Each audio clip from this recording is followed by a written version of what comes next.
Nate Oats, the new arena in Alabama looks like the best arena for SEC. A vote of approval Friday by the University of Alabama's Board of Trustees moved forward a project to build a new arena on its Tuscaloosa campus after the board's Physical Properties Committee approved the plan Thursday. Alabama men's basketball coach Nate Oats said he was super excited about the arena and circled back on the topic after taking questions from reporters about his team's Saturday game against number 5 Kentucky. More in Alabama sports. What Nick Saban said about Alabama's incoming transfers. Alabama reportedly adding former Georgia quarterback to staff. Artist renderings of new Alabama basketball arena. I think for our fans this is a huge day, he said, thanking the trustees, school president Stuart Bell, athletics director Greg Byrne and Chancellor Finis St. John. Because it's huge in a college basketball environment to have one of these new arenas that you see other teams in our league, with the home court advantage that they have. Hopefully within a few years here, we're playing one of those and we can generate the best home court advantage in our league. This is our third year here. I didn't expect it to be done immediately, but when they told me they were going to get it done,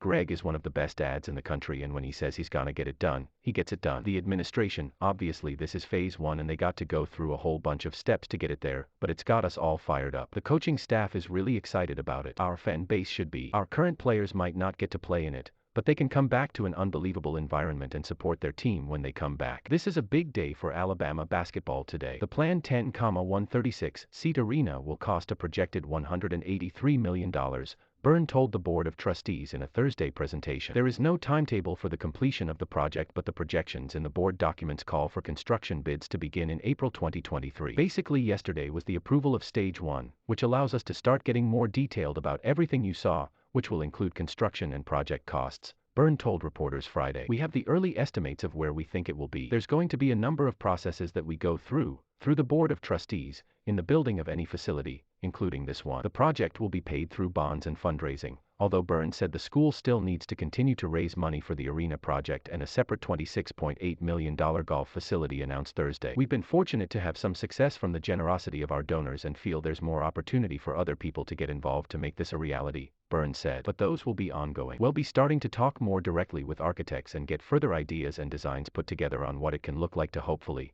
eventually, get a shovel in the ground on this. Multiple sites for the arena are being considered, but the preferred location is just north of Rhoads Softball Stadium adjacent to Peter Bryce Boulevard. The men's basketball team will continue to use its practice facility at Coleman Coliseum, while the women's facility could move from Foster Auditorium to Coleman. I'm super excited, Oats said. When they interviewed me, they told me they were either going to remodel Coleman or build a new one. They showed me some designs of what the new arena may look like. I didn't have a whole lot of say in much of it. Engineers and administration and all that is going to have a lot more say with that and the premium seating and all that. But I am fired up. Coleman Coliseum, opened in 1968 and seating over 15,000, is the 5th largest in the SEC. The conference's 2 smallest are also the 2 newest in Ole Miss Pavilion and Auburn Arena, both seating under 10,000. Texas, which will soon join the SEC, is opening a 10,000-seat basketball arena this spring. It looks like it's going to be the best arena in the SEC, Oats said of Alabama's planned venue. Ole Miss is nice. We just played in one of the nicer ones at Auburn. That environment is the toughest environment we play in the SEC. Ours is going to be just a little bit bigger than that. Student tickets will remain at about $2,200 per game, but their seating will surround 3/4 of the court instead of the section's current location in the corner of the court extending into the cavernous upper reaches of Coleman. I think it's perfect, Oats said. It gets students right on the floor. If you look at it, the student section is going to stretch the entire sideline to the baseline. I think that's what it's supposed to be. That's what college sports is about,